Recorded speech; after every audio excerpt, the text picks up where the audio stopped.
Olá, que alegria receber você outra vez aqui no nosso programa Adoração em Família, que tem o objetivo claro de nos ensinar a vontade de Deus e seus planos para a nossa vida, para que a gente possa viver de acordo. E para tanto, vamos usar a Bíblia, você já pode tomar a sua Bíblia aí, porque é a nossa regra de fé, e também o livro Bênçãos Sem Medida, da autora Ellen G. White, que nos ajuda a compreender alguns pontos interessantes sobre esse plano do Senhor para a nossa vida. Para tanto, estamos aqui outra vez com o pastor Adolfo, pastor Boger. Pastor Boger, por favor, nos dirigir a oração? Sim. Querido Pai, bondoso Deus, nós temos filhos, filhas, e muitos que nos assistem também têm os seus filhos em casa. Nós queremos pedir sabedoria agora, não só para esse estudo, mas também para conduzir-os em teus caminhos. Nos dirija para tanto, com o teu poder e com o teu Espírito, por Cristo Jesus. Amém. Amém. Amém. Obrigado, pastor Boger. E, amigos, o nosso tema de hoje é muito interessante porque trata sobre ensinar as novas gerações. Outro dia desse eu estava lendo um livro e eu fiquei um pouco assustado, porque o autor dizia o seguinte, que num futuro muito breve não haverá quem pregue, não haverá batismos, não haveria mais campanhas evangelísticas, não haveria mais nada disso que a gente vê hoje para anunciar a mensagem da volta de Jesus. Aí eu fiquei perguntando por quê. Então ele continuava dizendo o seguinte, que isso não vai acontecer porque as crianças de hoje estão perdidas, não sabem mais como lidar com tudo isso, não conhecem o valor dessas verdades. E aí o autor foi para o ponto final que tocou em mim, assim, as crianças estão perdidas porque seus pais estão perdidos e não estão ensinando para os filhos os valores bíblicos para uma vida cristã coerente. Pastor Adolfo, que situação desafiadora. O que a Bíblia fala para nós sobre esse tema de ensinar as novas gerações, de ensinar os nossos filhos? Bom, o nosso tema de hoje é ensinando as novas gerações. Ensinar significa apresentar a outro alguma informação de tal maneira que o outro mude de comportamento, não fique mais como era. A Bíblia tem muita coisa a dizer sobre isso, sobre a importância de ensinar as crianças, as novas gerações. Mas um dos textos mais essenciais está no Antigo Testamento, em Deuteronômio 6. Eu vou ler aqui. Pois não. 6, a partir do verso 5. Amarás, pois, o Senhor teu Deus de todo o teu coração, de toda a tua alma, de toda a tua força. Estas palavras que hoje te ordeno estarão no teu coração. Tu as inculcarás aos teus filhos, e delas falarás assentado em tua casa, e andando pelo caminho, e ao deitar-te, e ao levantar-te. E o texto continua. Eu queria chamar a atenção das famílias que nos acompanham para alguns detalhes aqui. Primeiro, eu não posso ensinar as novas gerações se eu não amo a Deus. Verso 5. Eu tenho que amar. Interessante, pastor, muito interessante. Eu não posso ensinar meu filho a amar a Deus se eu mesmo não amo. Eu só dou o que eu tenho. Não posso ensinar meu filho a ofertar e a ser dizimista se ele nunca me vê fazendo isso. Então, essa é a consciência dos pais. Tem que haver uma conscientização do que é ser pai, do que é ser mãe. Outro aspecto importante. Estas palavras que hoje te ordeno estarão no teu coração. Eu tenho que estar primeiro com a verdade aqui. Não aqui na boca apenas, mas tem que haver convicção na minha vida. E uma palavra-chave que aparece aqui no processo de ensinar as novas gerações é a palavra inculcar. O verso 7 diz assim, tu as inculcarás a teus filhos. O que é inculcar? Inculcar é dizer uma vez, uma segunda vez, uma terceira, uma quinta, 500 vezes. Inculcar é repetir. Inculcar é pegar e colocar essa ideia até que ela de fato esteja na mente e na vida do outro. Quanto tempo dura isso? Depende de cada criança, né? Alguma criança você diz uma vez já aprende. Outra você passa a vida e parece que não aprende. O papel do pai e da mãe é inculcar. É colocar essa convicção. De que forma? O texto é tão cuidadoso que diz até métodos. Falarás assentado na tua casa, andando, ao deitar-te, ao levantar-te. Quer dizer, é a fase do discurso, tem que falar. Ah, mas eu já disse, repete. Eu já repeti mais uma vez. Como?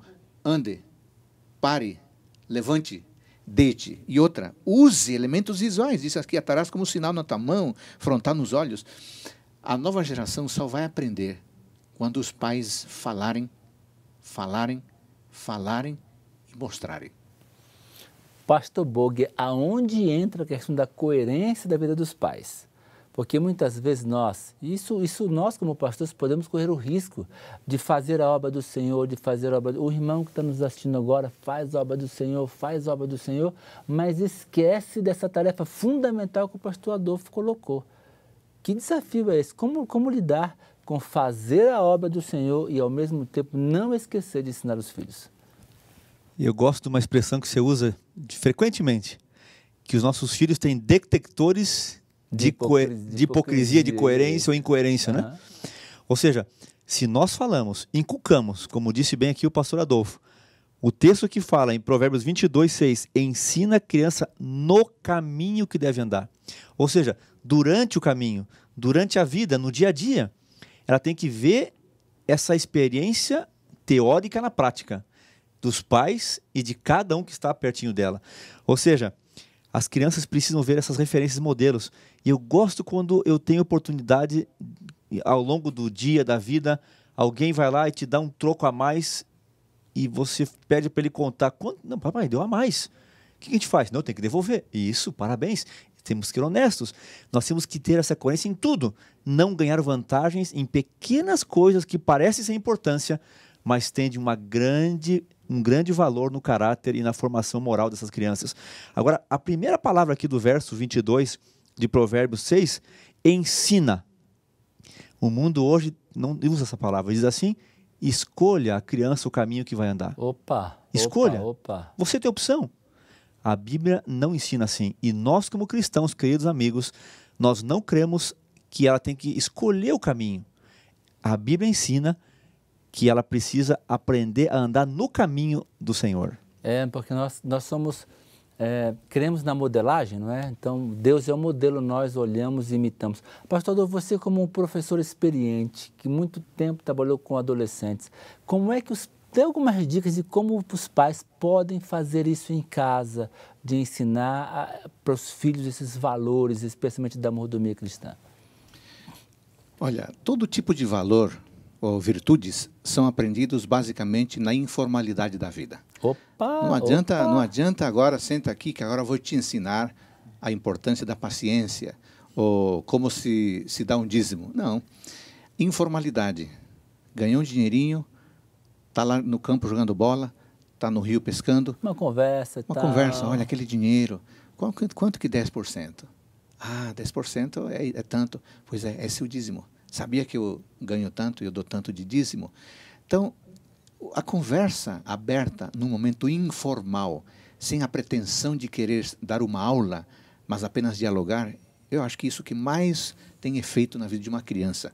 Então, virtudes, comportamentos são aprendidos de maneira muito forte na conversa, no diálogo pessoal e no diálogo informal. Pastor Bogue, umas dicas que o pai pode fazer para ir ajudando o filho a construir essa visão da mordomia cristã sistemática.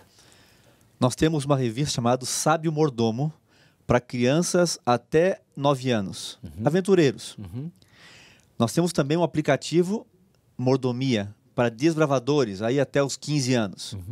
E temos um material chamado Valores de José, a partir dos 15 anos, para jovens, e aí você vai ter essa direção. Para as 3 faixas etárias, nós temos um material muito bem preparado e aplicado em toda a divisão, que tem sido uma bênção. É fácil, o pastor de cada um no site, na loja do céu, tem esse material. Mas vejam, você que é um pai, a autora desse material, ela fala que o maior legado, o maior benefício de um pai é ensinar o seu filho o valor da vida e ganhá-la por meio de um trabalho útil. Ensine os seus filhos a trabalharem. Não dê tudo que você recebeu um dia ou que você lutou para ganhar, mas ensine essa criança a ganhar por si mesma a vida e o valor que isso tem para ela e para a comunidade em que ela está inserida. Em 10 segundos, um jovem que tem poucos recursos, tem desculpas assim, eu tenho pouco, não vou ser um mordomo fiel? O que vale não é a quantidade, mas a intenção que me leva e a fidelidade que me identifica ao doar 5 centavos, 10 reais ou 500 reais. Que Deus abençoe você. Coisa fantástica é você olhar para o seu filho, sonhar com ele no céu e trabalhar com ele dia a dia para que ele possa construir um caráter segundo o coração do Senhor. Vamos orar por esse tema. Pai de amor, somos gratos por teu cuidado. Queremos entregar nossos filhos em tuas mãos e nos dar sabedoria e disciplina para ensiná-los nos teus caminhos, especialmente através da nossa vida. Em nome de Jesus. Amém. Amém. Um forte abraço. No próximo programa a gente se encontra outra vez aqui no Adoração em Família. Até lá.